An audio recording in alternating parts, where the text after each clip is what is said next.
tardes. Mi nombre es Ana María Lema, soy historiadora. Trabajo en la Universidad Mayor de San Andrés en la carrera de Historia en la Facultad de Humanidades. Y uno de mis intereses es precisamente trabajar sobre la historia de las tierras bajas de Bolivia, que ocupan una superficie enorme de nuestro territorio, pero además que representan una enorme diversidad en cuanto a pueblos, ¿verdad? Entonces, lo que quiero compartir ahora es un poco de conocimiento en torno a las fuentes documentales escritas y a los archivos que resguardan justamente la historia de estas poblaciones indígenas de tierras bajas. Y hago énfasis en esta región porque justamente tenemos una tradición andinocentrista, ¿verdad? Es cierto que la historia andina es muy importante y es conocida en todo el continente y mundialmente, ¿verdad? Pero ha opacado de alguna manera este interés por el mundo andino, ha opacado el interés por las poblaciones de las tierras bajas que abarcan un territorio no solamente grande, sino también con muchos matices. Estamos hablando de la Amazonía en el norte del país, de los llanos de Mojos, del trópico central que abarca parte del departamento de Cochabamba, también el Beni, la región de Guarayos, la Chiquitanía, el Chaco, en fin, es un universo totalmente distinto, a veces extraño, pero cada vez menos. Entonces, el otro problema que ha ocurrido respecto a la historia de las poblaciones indígenas de tierras bajas es que ha habido también una especie de no sé si decir automarginación, pero ocurre, y eso lo han destacado varios autores, que por mucho tiempo quienes se han ocupado de estas regiones han sido, por un lado, los arqueólogos y por otro lado, los antropólogos. Los historiadores, no hay archivos, no hay fuentes, no hay restos o hay idiomas, en fin, pero ¿para qué investigar? Nada más falso, ¿no? Otro elemento a tomar en cuenta es que en Bolivia el mundo indígena, sea andino, tierra bajuno, no sé cómo designarlo, está omnipresente. No tenemos que ir a buscar a un lugar específico donde están en la calle, los cruzamos cada día, nos topamos con ellos en el transporte público, en los mercados, en los comedores, en fin, y quizás tendríamos que empezar a cambiar nuestra relación con ellos para que no haya un ellos y nosotros. Estamos todos bajo el mismo paraguas, ¿verdad? Ese paraguas se llama Bolivia. Entonces, hay mucha documentación sobre la población indígena en Bolivia, incluida la de las tierras bajas. Pero hay mucha información, y sobre este punto volveré al finalizar, mucha información sobre ellos. Y la información de ellos, eso es otro punto. Respecto a los documentos que podemos consultar en archivos, pues hay muchos archivos en el país que los resguardan. A partir de ahora voy a hablar exclusivamente de las tierras bajas. Nuestro archivo padre o madre es el archivo, pero bueno, la relación es más maternal, es el Archivo y Biblioteca Nacionales de Bolivia, que se encuentra en Sucre, en la capital de la República. Este archivo, si no lo conocen, sepan que es uno de los mejores de América, porque se ha creado sobre la base de un fondo documental muy amplio que era de origen colonial. Fue nada menos que el archivo de la Audiencia de Charcas, un archivo judicial, pero un archivo que se ha ido enriqueciendo con todo tipo de documentación sobre la población del Alto Perú, de Charcas en general, y después de la República, ¿verdad? Y entonces estos documentos son, por un lado, documentos oficiales que emanan de instituciones públicas, pero a ellos se han ido sumando documentos de carácter privado, particular, de personas, empresas, también hay fondos notariales que nos hablan de la vida cotidiana de la gente, en fin, eso para gran parte de nuestro territorio. Hay algunas zonas en las que se ha producido más documentación, en otras un poquito menos, pero hay sin duda fondos muy interesantes para conocer las tierras bajas, por ejemplo, los fondos documentales relacionados con la colonización interna de nuestro país que se produce a fines del siglo XIX, principios del siglo XX, en la época, por ejemplo, del auge de la goma, ¿no? Y esta documentación ha llegado a ese archivo en condiciones muy peculiares. Según me contaba una antigua directora del Archivo Nacional, un día recibió una llamada telefónica del director del Instituto Nacional de Reforma Agraria en La Paz, que le decía: debajo de la cama del portero hemos encontrado unos papeles viejos, y se trata de esto, ¿no? De documentos de colonización. ¿Te interesa o los quemamos? No, pues ese rato se procedió a todos los trámites para trasladarlos a Sucre. Este fondo documental nos puede dar luces precisamente sobre todo el proceso de colonización, entre comillas, de la Amazonía, motivada por la explotación de la goma. Otro archivo documental histórico muy importante para conocer las tierras bajas, pero más específicamente las del departamento de Santa Cruz, se conoce con el nombre de Museo de Historia y pertenece a la Universidad Autónoma Gabriel René Moreno en Santa Cruz de la Sierra. Este archivo, que también es biblioteca, que también es hemeroteca, reúne documentación sobre el departamento de Santa Cruz desde su creación. Tiene muy poca documentación colonial, pero nos refleja toda la vida del departamento en diferentes rubros judiciales, económicos, políticos, sociales, culturales, y por suerte está en muy buen estado de conservación pese a las inclemencias del clima. Ustedes saben que la humedad es uno de los peores enemigos de los papeles, de la documentación escrita. Bien.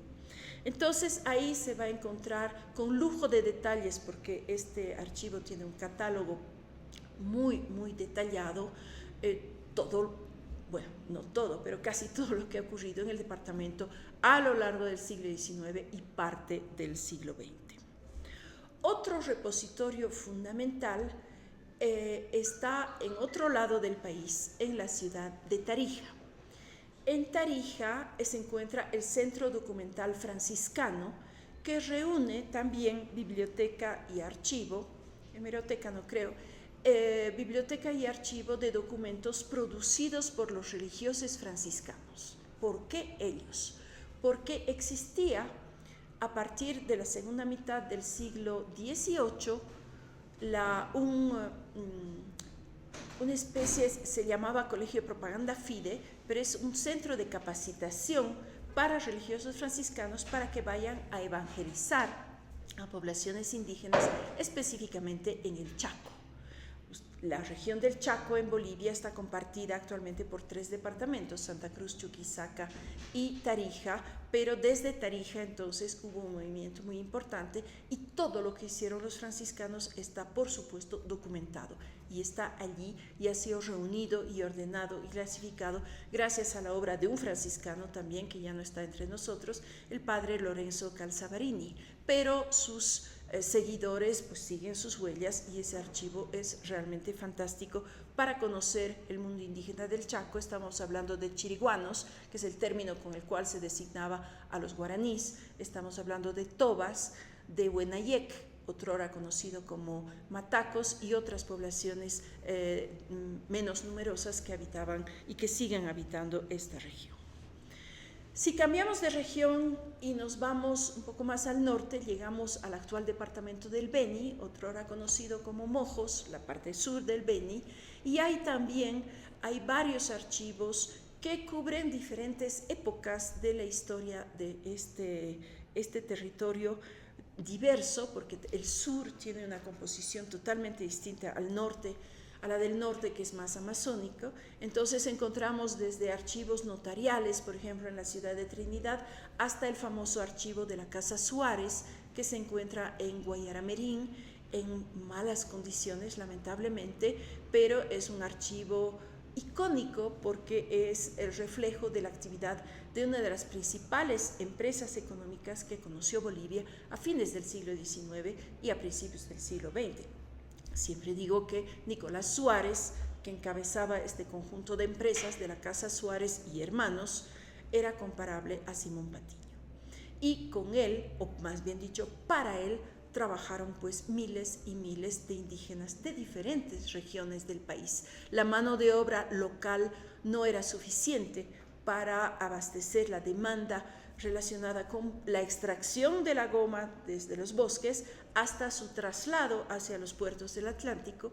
Entonces el reclutamiento de trabajadores se hizo primero en la misma región, es decir, estamos hablando del norte del departamento del Beni, norte de La Paz, el territorio nacional de colonias, etcétera, sino que poco a poco, desde el norte de La Paz, los tacanas, desde el Beni, los mojeños, los cayubabas, los chacobos, etcétera, hasta los guaraníes del Chaco fueron a trabajar a la goma, ¿no? Entonces, ¿cuánto de sus identidades indígenas han sido rescatadas en esos documentos? No lo sabemos. Sabemos que a fines del siglo XIX en las tierras bajas las identidades indígenas están camufladas por otras identidades, las identidades laborales.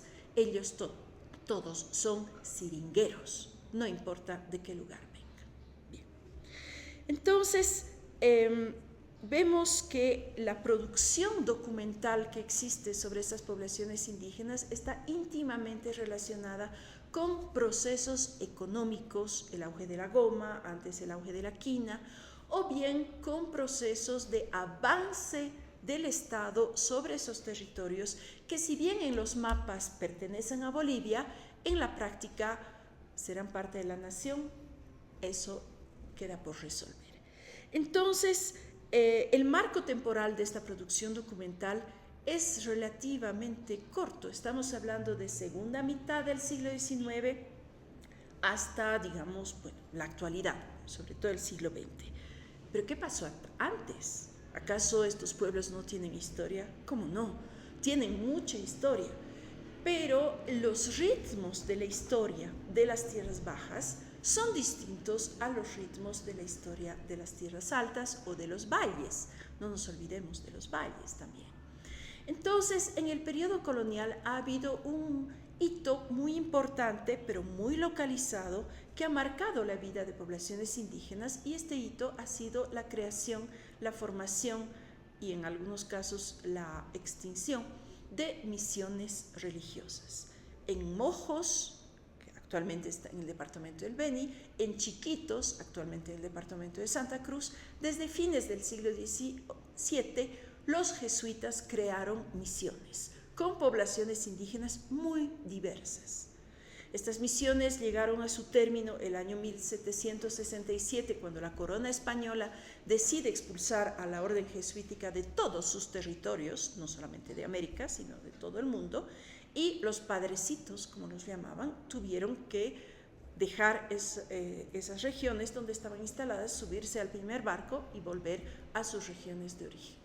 Sin embargo, estas misiones en realidad siguieron vivas hasta la actualidad, no se han convertido en ruinas. La herencia misional, la cultura misional que han instaurado los jesuitas para bien o para mal, pervive en la actualidad.